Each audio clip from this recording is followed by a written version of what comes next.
Okay, yeah. So this medal here came with a bit of a story, and as you know, there's always a story when I go to Pan Am's. It seems this year it was the Curtis incident, and last year it was the airlines losing my bags. Also, on another note, if you guys want a little tidbit, if anyone's wondering why Camargo was not fencing for Brazil, apparently his federation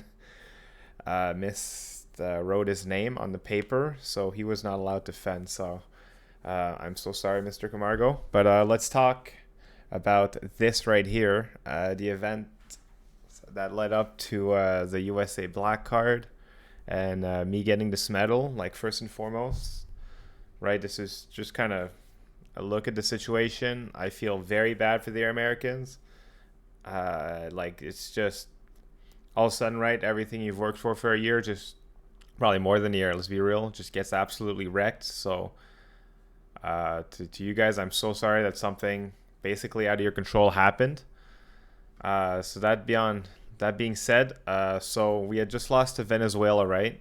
And then I just kind of walk over to the piste next. I'm watching the bout, and then things just go wild. And man, the Venezuelan crowd was so loud. Like the camera does not do justice to how loud this was. So let's go have a quick little look here, right? So, like the black card was not unwarranted, right? Like there was a lot of weird things done during the bout. Like it was pretty BM in general, right? Like not cool touching the floor. There's quite a few and last bout specifically, right? There's quite a few bumpy fleshes. Granted, like these don't look like they're done on purpose. Still though. And then was it here? Yeah, again. Right, like not cool. So this warrants some yellow here, I believe, finally.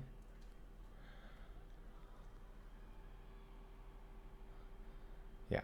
And then this is, to me, this was the weirdest part of this bout because Curtis worked so hard to make a nice comeback.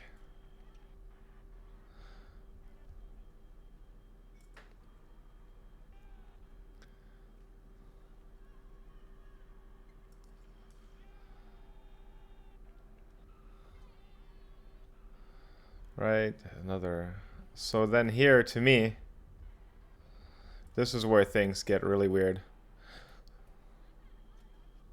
So apparently it's because Rodriguez kept putting his foot off. I couldn't, like, we can't see from this angle, unfortunately. But that was the reasoning. Then, like, raises his hand. Just back up. Just back up, man. Go back. Then, like, go for a hit. What? So then that gets him the red, which basically just, right, absolutely blows the bout out, right? The bout's basically over from here.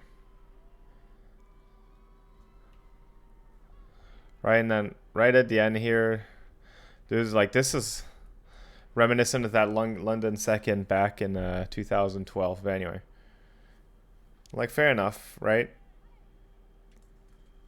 It's a really good counter time. And then just a bunch of false starts.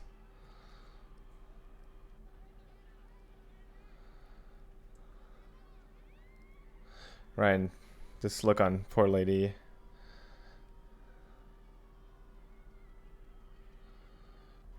I think I don't know if this was part of it. Like he didn't really shake hands. Some people were saying that might have been part of it, but I don't think that was it at all.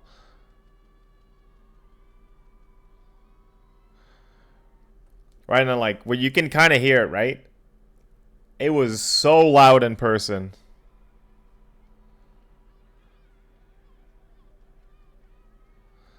Right, and then everyone's just, oh my god, this guy kicked everything.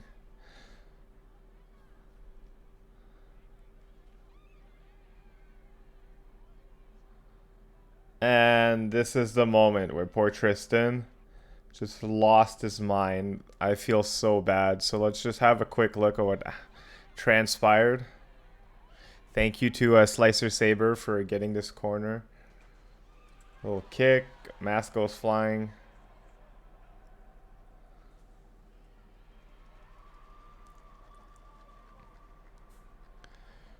Right, and there you have it, right? So, right off there, black card given. There was a lot of arguing. And then someone, I believe, someone from the DT comes up and they, like, we wait like 5 minutes, 10 minutes. Like, we're told by the coach, there's a chance you might not have to fence for the bronze medal, right? Because we had just lost to Venezuela. We were like, what? But then we're like, no, like let's just, if it's official, sure. But until we hear that, we want to fence, right? Like, can't change the rules, but we want to fence if all that can be avoided. So from what we gathered, we seriously like waited around for like 3 hours, waiting for this. So from what I gathered is the ballot was still technically live because no one had signed off on the sheet yet. So the whole team was liable for what Curtis did. So the whole team gets a card.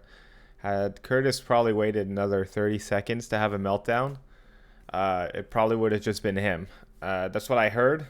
That was my interpretation of the situation. I may be wrong, but that's what I heard. So from there, yeah, we're just told to wait. So let's go back and move me here. So immediately, we'll just kind of show you guys some pictures, right? Right, immediately, it's like all anyone's really talking about. This is like an hour in. Like, we're just hanging out, just doing what we can. And then, yeah, like, we're just... And now, at one point, we get the message, right? The writing's on the wall. The lady who does the anti-doping, she comes over and she tells us, yeah, it's about time. So then at that point, funny little video for you guys. No, Sam, it's done. Yeah, Victor just said official. How official? DT said it. Yeah, like, I wanted to hear from not the coaches. Like, I just wanted to hear from the DT. But basically from there, right, we want to stay respectful to the Americans. Like, this is not their fault, right? So we really just step out of the gym, right? We, thankfully, our trainer, right, he was a bit of our unofficial photographer. But yeah, like, obviously, like, I'm not gonna deny, like, we're obviously happy, right? We just got a medal.